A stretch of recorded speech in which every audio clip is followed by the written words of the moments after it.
So what I'm saying right now, so there are a couple of tutorials. These are actually already solved tutorials. So the first one I'll show you, and the second will be something for you to understand. And also I have given some questions in the tutorial section. So please, I really want you guys to stay back and solve those tutorials as well. Okay, so that is also an important thing, because you need this image processing if you're really building with images and softwares, and that's a really good thing for us. With this one, as you can see, that this is called removing the background image. So as you can see, this is an image of a dog, and the background is actually pretty much white. I would like to remove that image, the white image from the background.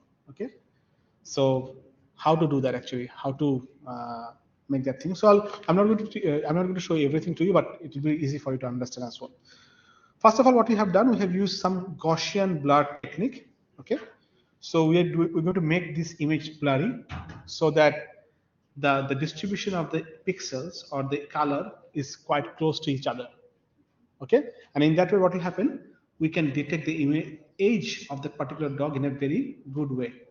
Okay, so once you try to bring all the color, guys, listen to me, guys, please. This is important.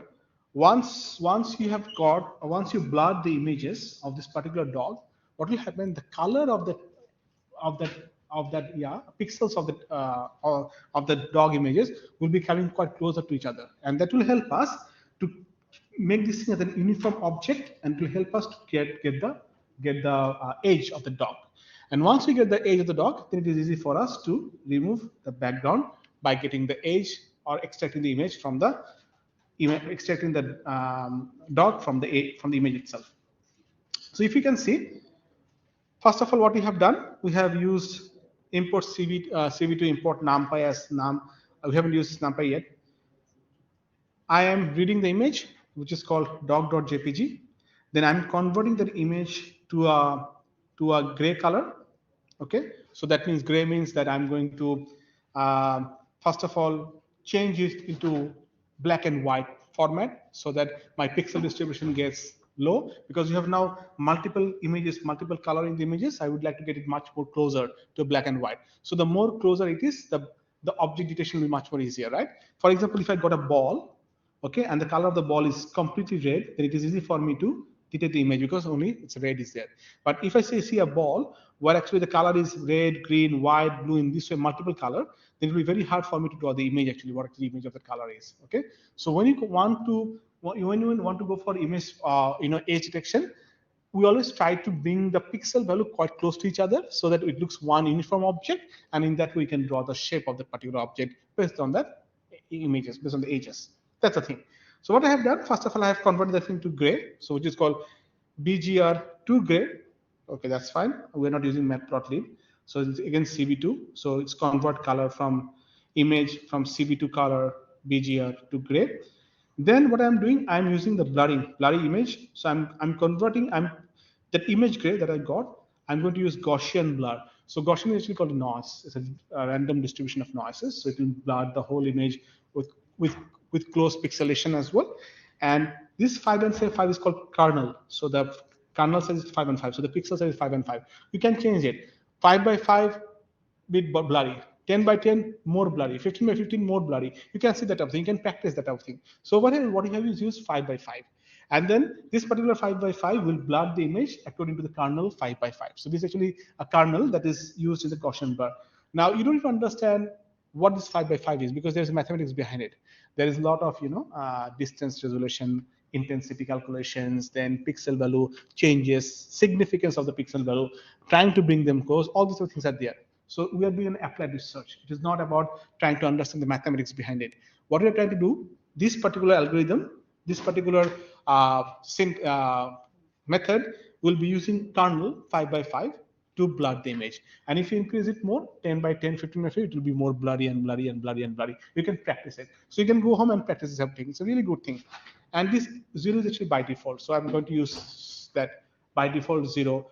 And then we just blur the image with 5 by 5. And now in this 0, there are other parameters that can be used. But I'm saying I should not use any other parameter. I'm just going to blur the image with 5x5 kernel and how it looks like. But we didn't print the output of that blurry image. But if you print the output, you can see that, yes, the dog has been blurred more. Okay. Then what I'm doing now, I would like to get the age of the dog by setting the image thresholding over here. As you can see, again, so I have done this thing already. Import, I have read the image, I have converted the image to gray color. Then after that, I have blurred that image. So once I have blurred it, that means I have only sort of two colors, right? Are very close to black and white sort of things that is happening over there. Because the gray now, gray means only one. In a gray color, you have only one value for 1 pixel. Initially, it was multicolor RGB. When I converted it into gray, that means only one value. So initially, my dog was with RGB pixel or BGR pixel. Then once I convert it to grayscale, that means it will be only 1 pixel now. So one value in one pixel. So that is much more easier. So what I'm saying, once I've done it, I have created a threshold in that blurred image, the image that I have already blurred, 240, 255. What is it? 240? 240 is anything with 240 is a classification. So I'm going to divide the image either above 240 or below 240. So anything above 240 will be 1, anything below 240 will be 0. In that way, I'm converting the whole thing to a black and white sort of things, right? So you can do that, you can see that. And it's called threshold. So how I'm going to do it is called cv2.threshold binary.inversion.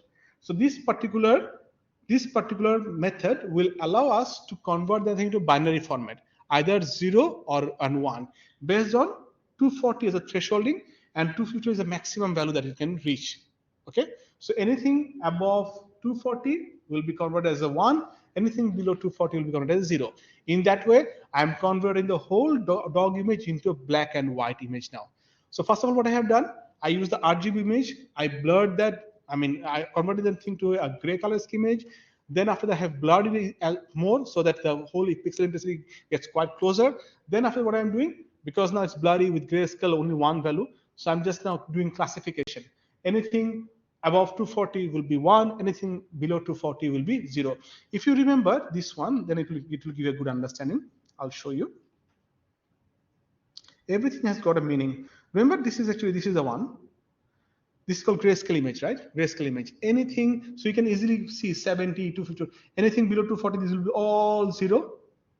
And then this will be all 1. In that way, the color will be changed to black and white. This is called threshold binary. So this is what I have done. So I've converted that now, the color of dog, into black and white. And then I have put that thing into that particular binary thresholding. Okay, let's go there. What is there?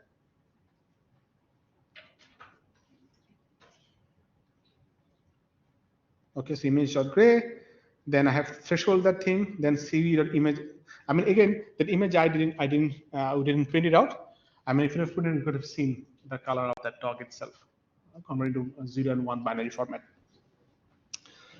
Okay, then what I am doing now, after that, I am going to do a masking.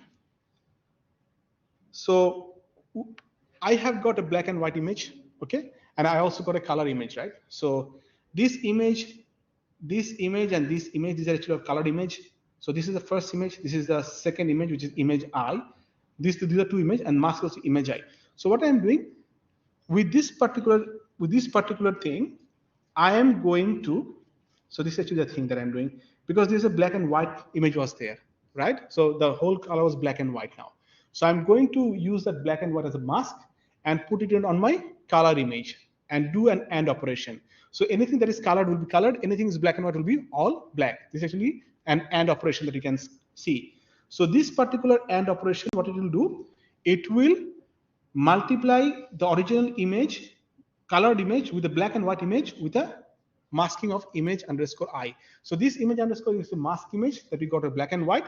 So it will convert these two images from black and white, and it will impose that image to the colored image, and then ultimately everything other than that, all the white will be converted, because this is all black. Initially, if you see that picture, it was all black actually. So that black multiplied with white, everything will be black, and only this thing will come out as a object from the image itself. And in that way, you're clearing out all the background, having the dog with all the edges that you can see over here. We have already put it there as well. So this is actually image masks that I have done. Again, you don't need to memorize, you don't need to understand, you don't need to memorize the whole thing. What actually you can do, you just need to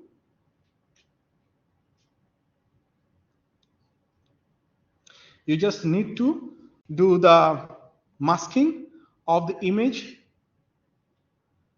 of the same image with the mask of image I. The image I is actually the image I that you have done, which is pretty much a thresholding, converting that blurry image into 240 to 55, 0 and 1 combination. So you got the whole masking. You put that masking on the color image, which is image 1 over here. And then after that, you're going to show that image in a bitwise operation. And once you show that image, anything with black will be 0, and 0 means everything will be black. And anything other than black, white, or other colors will always remain there as well. Remember in the AND operation, do you know that in the AND operation, right? In the AND operation, what happens? 0, 0, 0, 1, 1, 0, 1, 1. So this is 0, this is 0, this is 0, this is 1.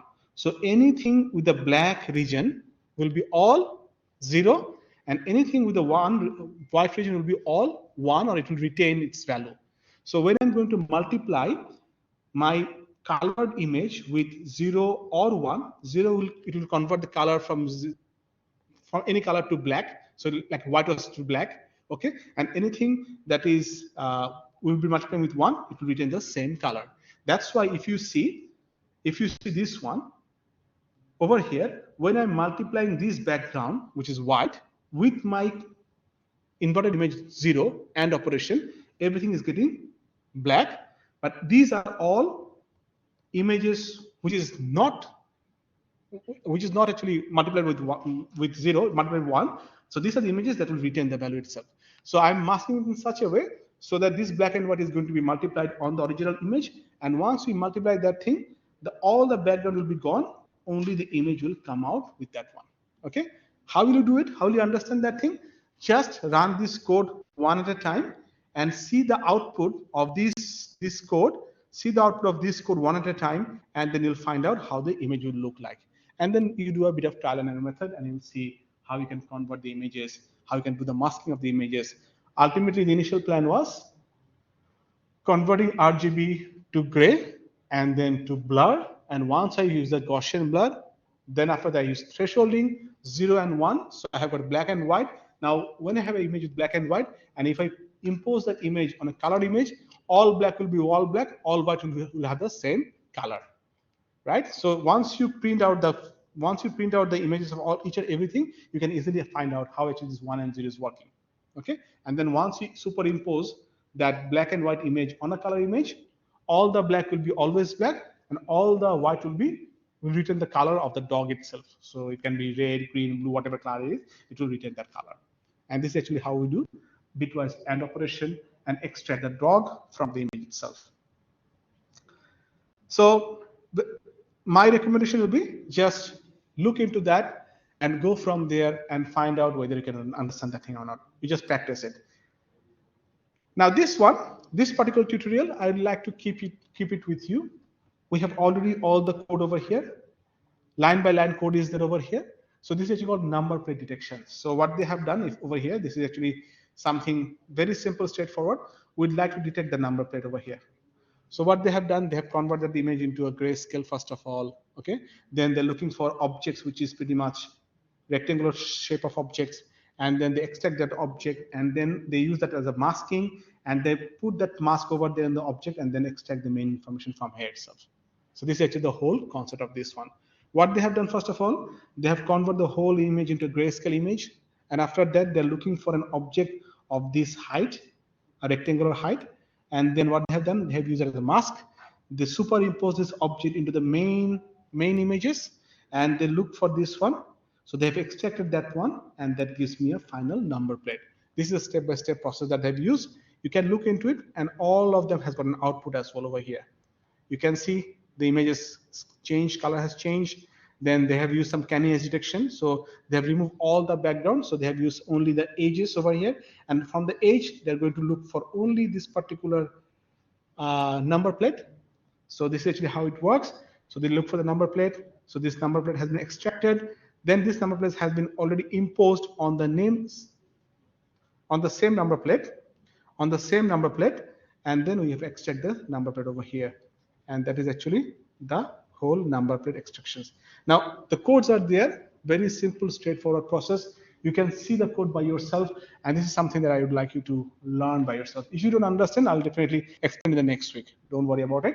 I'll give a bit of brief of how it works, but I really want you to practice it at home first, okay, and see how it is working. Now I'm looking for example, I'm looking for this particular number plate, but maybe I can ask you, no, I'm not looking for a number plate. Rather, I'll be looking for the headlight that is visible, the left headlight. Okay, I want to see that one, or I want to see the logo of this particular car. So I want to get that one.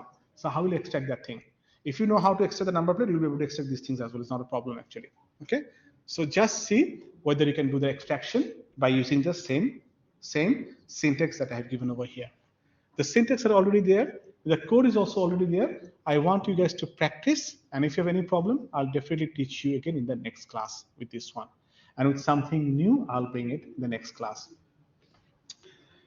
Okay, so that is first thing I would like to say, and that actually brings an end of today's lecture. This lecture is only about image processing, loading images, extracting, changing the color. This is more than enough to build your software application. Okay, you don't need to go more deeper into it. I don't want you to go on image segmentation, augmentation, color changes. You just need to know how to load it, detect the objects, print the objects, make it colorful, multicolors images. This type of thing you do as a part of your software if you're looking for. Again, the beauty of from week 6 to week 11 is that we have got multiple modules. You're working with Kinter. No, I don't want to work with images. You don't need to. You can bypass this thing as well. Next week, we'll be working with Python security and then Pygame as well. So there are two things of them. Now I want to with Pygame, so I'll show you the Pygame as well. In that way, we can go ahead. So you can bypass any one of them as well. That is not a problem for us, but for your software development. But if you want to use it, you can use this thing as a part of your course as well. So online students, yes, this is what some of them saying. This blurring actually is a very important thing. I mean, if you don't do the blurring, because you have a wide variety of color grading, and it will be very hard for us to, differentiate between the pixels as well. So understood? Clear? Guys, online students, have you understood what I have said so far? Is that clear to all of you?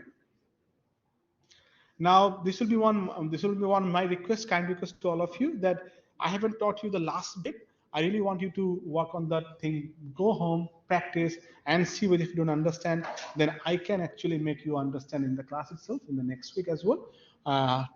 We can continue further on this one. And I really want you to start with the tutorial as well, so that you can see the tutorial, what is there. We have given you a couple of questions on the tutorial. That is one thing. And let me stop this recording, and I'll have another recording for your assessment thing as well.